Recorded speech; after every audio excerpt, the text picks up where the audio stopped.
अब हाइफा में multi storey building पर हमला हुआ जिसकी तस्वीर सामने आई है और मल्टी स्टोरी बिल्डिंग तबाह हो गई है। अब इजराइल के जो रेस्क्यू वर्कर्स हैं यहाँ पर आपको आग बुझाते नजर आ रहे हैं, रेस्क्यू ऑपरेशन लगा हुआ है और यहाँ पर आप देख सकते हैं पूरी इमारत ये तबाह हो गई है। हाइफा एक अहम शहर है और हाइफा में बड़ी बात है कि एक बड़ी आबादी मुस्लिम की भी है, यानी कि हाइफा शहर में यहूदी तो रहते ही हैं, साथ ही यहाँ पर इजरायली मुस्लिम भी रहते हैं जो अरबी बोलते हैं, अरब के हैं। और इस इलाके में जब ये धमाके होते हैं या फिर अटैक होते हैं तो कई बार इसमें जो मुस्लिम जो सेंटर्स या कह सकते हैं कम्युनिटीज हैं वो भी इसके जद में आ जाती है। तो यहाँ पर कोई धर्म देख के तो ये बॉम्ब गिर नहीं रहे हैं, लेकिन लड़ाई चल रही है दो मुल्कों के बीच में। अजीत जी, जिस तरह से हम ये तस्वीर आप देख पा रहे हैं, और राहुल जी आप भी छोटा सा कमेंट दीजिएगा, मैं आपसे शुरू करता हूँ फिर अजीत जी पे आते हैं। ये जो अभी तक क्लस्टर बॉम्ब्स का इस्तेमाल हो रहा है, ठीक है, अब कितने मिसाइल बचे हुए हैं इनके पास? हमने तो शुरुआत की थी कि 2500 खत्म हो गए हैं, अभी तक खत्म ही नहीं हो रहे हैं। देखिए, बहुत बड़ा तैयारी जो है इजराइल ने ईरान ने पिछले 40 सालों में की है इसी अंदेशे को लेकर कि हमारे पे हमला होगा। तो उन्होंने बहुत सारा असला, बहुत सारी मिसाइलें, बहुत सारे ड्रोन जो हैं बनाए हैं और उनको अंडरग्राउंड जो उनकी फैसिलिटीज़ हैं, जहाँ तक कोशिश अमेरिका ने की, इजराइल ने की उनको तोड़ने की, लेकिन वो तोड़ नहीं पा रहे हैं, तो वहाँ पे रखे हुए हैं और वो निकाल के उनको मार रहे हैं। आज सुबह अगर हम देखें तो 10 मिसाइलें जो हैं ईरान की तरफ से इजराइल पे फेंकी गई, जिसमें से एक मिसाइल जो है क्लस्टर बम के साथ थी। तो हाइफा में जो अभी आप तस्वीरें दिखा रहे थे, इसमें एक बिल्डिंग पे डायरेक्ट जो है इम्पैक्ट हुआ, जिसके कारण वो बिल्डिंग जो है टूटी है और उसमें अभी भी रेस्क्यू ऑपरेशन चल रहा है। लोग मलबे में दबे हुए हैं तो उनको निकालने की कोशिशें जारी हैं। तो तबाही चारों तरफ हो रही है इस वक्त, पूरे इलाके में चारों तरफ तबाही है। अब हम बात कर रहे थे कि अगर हम ईरान को पूरी तरह तबाह भी कर देंगे, इंफ्रास्ट्रक्चर पूरा तबाह कर देंगे, तो क्या वहाँ पर जो है कंट्रोल IRGC का खत्म हो जाएगा? क्या अफगानिस्तान में तालिबान का कंट्रोल खत्म हो गया?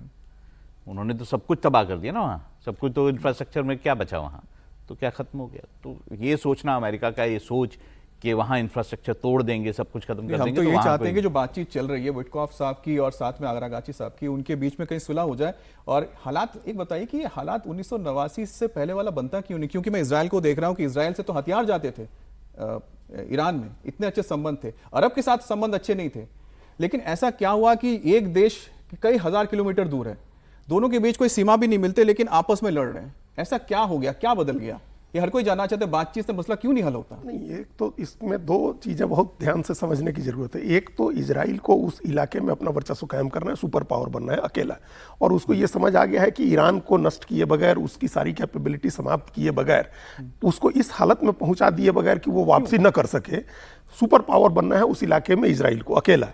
बाकी देश तो सरेंडर कर चुके हैं ऑलरेडी अमेरिका के साथ, वो अमेरिका के ही सिक्योरिटी सिस्टम पर डिपेंडेंट है। ये अकेला देश है, अगर इस पर कंट्रोल किया तो एक तो उस पूरे इलाके से चाइना, रूस बाहर हो जाएंगे। पहले साथ में सीरिया नहीं, पहले तो सुपर पावर बन, पहले भी अस्तित्व का संकट था, पहले भी डेथ टू इजराइल के नारे लगते थे, इसमें कोई संदेह नहीं है। जिस दिन से बना है, जिस दिन से इस्लामिक क्रांति हुई है, उस दिन से ये स्थिति। अच्छा, 79 से, 79 से।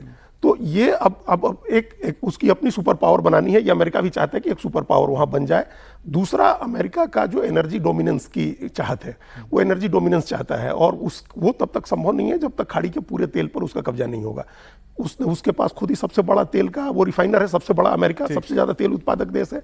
वेनेजुएला पर उसने कब्जा कर लिया, जिसके पास सबसे ज्यादा कच्चा तेल है, और अब उसको इस वेस्ट एशिया में जो खाड़ी देश हैं, इनके एनर्जी रिसोर्सेज पर उसको कंट्रोल करना है। तो एनर्जी डोमिनेंस अमेरिका चाहता है कि ऐसा हो जाए कि उसके आसपास भी कुल मिला के देखिए दो कारण है। तो वैश्विक तौर पे वर्चस्व बनाने के लिए बड़े बड़े मुल्क आपस में भिड़े हुए हैं, कुछ लोग सामने दिख रहे हैं, कुछ पीछे हैं। अगर एक तरफ अमेरिका, इजराइल दिखता है, पूरा मिडिल ईस्ट जो गल्फ कंट्रीज दिखते हैं, तो दूसरी तरफ आपको ईरान, उसके पीछे चीन और रशिया भी दिखता है। लेकिन इसमें खामियाजा भुगत कौन रहे हैं? वो लोग जो इन देशों में रहते हैं, क्योंकि उनके ऊपर रोज हमले हो रहे हैं, रोज जाने जा रही हैं। उम्मीद हम ये करते हैं कि बहुत जल्द यहां पर चीजें सुधर जाए, बातचीत से हल हो जाए, जो भारत भी चाहता है, लगातार कह रहा है।